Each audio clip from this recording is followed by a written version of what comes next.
Então, pessoal, todos bem? Sejam todos novamente bem-vindos, bem-vindas. Mais uma decisão importante, mas agora do Supremo Tribunal Federal. Vamos falar sobre a última decisão do Supremo acerca do tema precatório e vamos falar sobre um importante aspecto acerca do fracionamento de precatórios. Se você estuda para os concursos de procurador, deve saber que o fracionamento de precatórios é uma atividade constitucionalmente, nesse caso, proibida, portanto, inconstitucional, ilegal, não deve acontecer. Contudo, trata-se de uma atividade que, nesse caso, tem algumas decorrências importantes em termos de interpretação do texto constitucional. Nós vamos analisar exatamente uma decisão do Supremo que trata sobre esse aspecto relevante do sistema constitucional de precatórios. Como de praxe aqui, vamos para uma situação problema que pode, deve está pronta para cair na tua próxima prova de procurador. Acompanhe comigo. O enunciado do problema diz assim: a associação de determinada categoria de servidores públicos ingressou com ação civil pública para discutir violação coletiva a direitos individuais homogêneos dos servidores públicos por parte do Estado. A ação foi julgada procedente, com trânsito em julgado, para condenar o Estado a implantar determinada gratificação, obrigação de fazer, além de indenizar os servidores em razão do tempo que ficaram sem perceber o valor da gratificação, limitada ao prazo prescricional, obrigação de pagar. Então, até aqui, dá para entender perfeitamente. A associação ingressa com a ação civil pública para tratar de direito individual homogêneo de servidores públicos, consegue em juízo ver declarado, portanto, o direito dos servidores e, portanto, a obrigação do Estado em implantar a gratificação, e aí decorre-se, nesse caso, dessa condenação, a necessidade de uma obrigação de fazer por parte do Estado, e a obrigação de pagar diz respeito ao pagamento dos valores atrasados que não foram pagos pelo Estado desde quando essa gratificação deveria ter sido implementada. A associação ingressou com o pedido de cumprimento da sentença coletiva no que diz respeito à obrigação de fazer e, em sua decorrência, o Estado implantou a gratificação para os servidores. Então, segundo o enunciado, a questão da obrigação de fazer restou resolvida. A associação ingressou também com o cumprimento de sentença da obrigação de pagar, listando todos os associados contemplados pela decisão e os valores respectivos de cada qual. Para os associados cujos valores estão contemplados pelo limite da requisição de pequeno valor, a associação assim solicitou o pagamento. Esse é o caso de ebégico associado. O Estado, em impugnação ao cumprimento, informa que o valor a ser pago a ebégico deve se sujeitar ao sistema constitucional de precatórios e não deve ser pago na forma de RPV, uma vez que o valor da condenação da sentença coletiva ultrapassa em muito o valor limite de pagamento para as requisições de pequeno valor.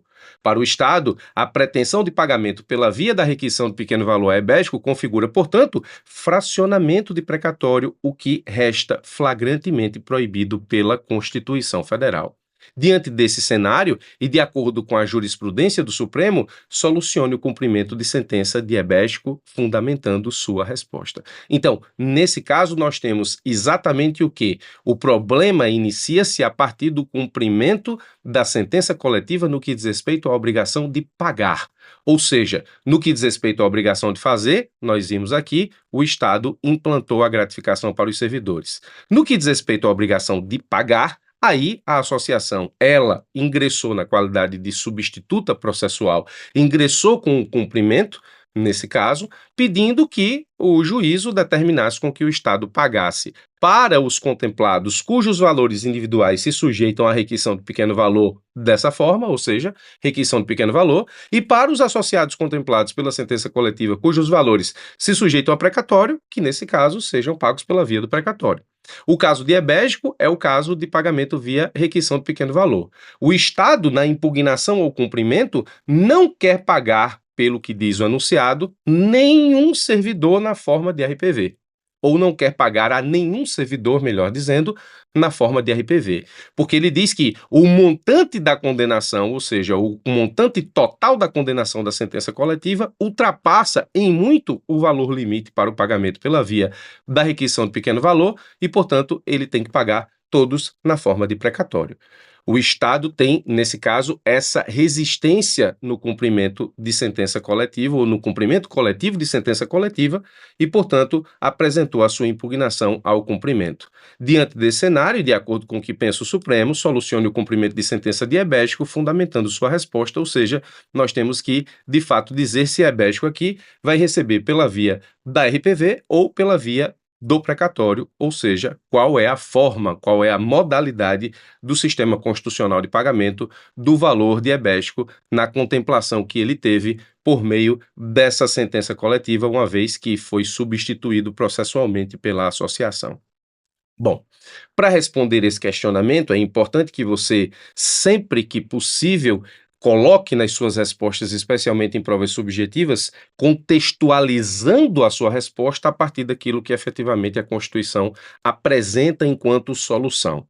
Obviamente que o tema principal aqui é fracionamento de precatório, então você tem que demonstrar conhecimento ao seu examinador para dizer que, nesse caso, o fracionamento do precatório é uma atividade proibida, porque o parágrafo 8º do artigo 100 diz assim: é vedada a expedição de precatórios complementares ou suplementares de valor pago, bem como o fracionamento, repartição ou quebra do valor da execução para fins de enquadramento de parcela do total ao que dispõe o parágrafo 3º deste artigo.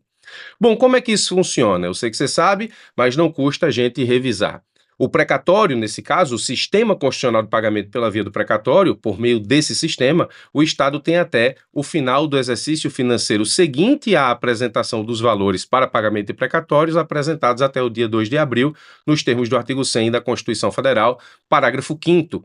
Veja que o pagamento do precatório, o Estado, ele tem, no caso, pelo sistema constitucional de precatórios, a possibilidade de se preparar em termos financeiros orçamentários para o pagamento dos valores apresentados. Então, os precatórios apresentados até o dia 2 de abril, eles devem ser pagos pelo Estado, e aí Estado gênero, Estado, União, município, eles devem ser pagos pelo Estado até o final do exercício financeiro seguinte. Então, o Estado tem aí o restante do exercício financeiro daquele ano em que é apresentado o precatório até 2 de abril e tem o exercício financeiro seguinte, até o final do exercício financeiro seguinte, para se programar e pagar efetivamente esse precatório. Então, parece óbvio que o Estado vai, sempre que possível, tentar pagar tudo pela via do precatório para que ele possa melhor se organizar para isso. Enquanto que o sistema de pagamento pela via da requisição de pequeno valor é um sistema cujo pagamento acontece em até 60 dias. Então, o Estado já tem alocado no orçamento determinado valor pela média das requisições de pequeno valor que são pagas nos anos anteriores para fazer pagamentos de requisições de pequeno valor, mas o Estado não pode abrir mão daquilo que efetivamente deva ser pago pela via do precatório. Muito bem, dando continuidade, então, nós temos que não é possível pegar um precatório, que o Estado tem tempo a mais para se organizar para pagar, e fracioná-lo, quebrá-lo em várias requisições de pequeno valor. Essa é a razão da existência do artigo 100, parágrafo 8º da Constituição Federal, de forma que digo que não é possível, portanto é inconstitucional, quebrar precatórios em diversas requisições de pequeno valor, porque isso aperta o orçamento estatal. O segundo ponto importante é entender de fato o problema do enunciado. Nós temos, em resumo, que o valor da sentença coletiva se sujeita a precatório, o valor do montante da sentença coletiva se sujeita a precatório, o valor do quantum devido a ebégico se sujeita a RPV nos termos do que nos disse o próprio enunciado. A pergunta principal fica: pagar ebégico pela via da requisição de pequeno valor é fracionar o precatório da sentença coletiva? Essa é a primeira pergunta que o enunciado nos apresenta. Contudo, nós precisamos entender que a pretensão executiva de ebégico, a pretensão de cumprimento da obrigação de pagar de ebégico, está fundamentada no direito individual homogêneo.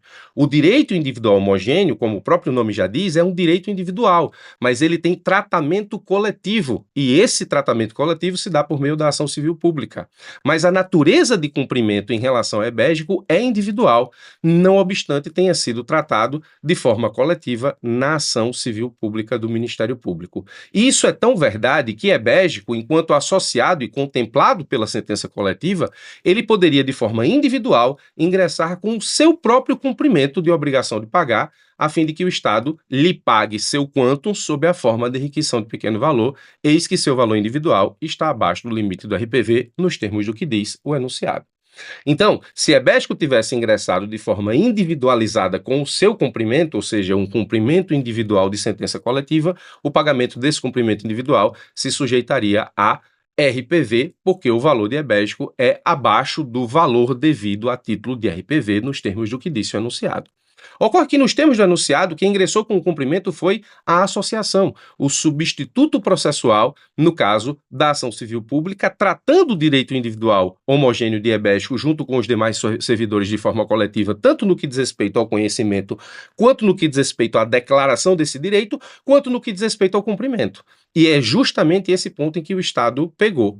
Ou seja, ele impugnou para dizer: se estamos diante de um cumprimento coletivo de sentença coletiva, eu tenho que respeitar o valor montante da sentença coletiva e não o valor individual do quantum Ebesco. Bom, diante desse aspecto que eu te apresentei enquanto entendimento do problema, a pergunta agora ficaria assim: no cumprimento de sentença coletiva promovido pela associação, veja, não é o promovido por Ebesco de forma individualizada, é o promovido pela associação, o sistema de pagamento é analisado pelo montante do quanto individual de cada pretensão executiva de cada substituído ou pelo montante total da sentença coletiva? Essa é a pergunta principal a ser efetivada enquanto resposta agora.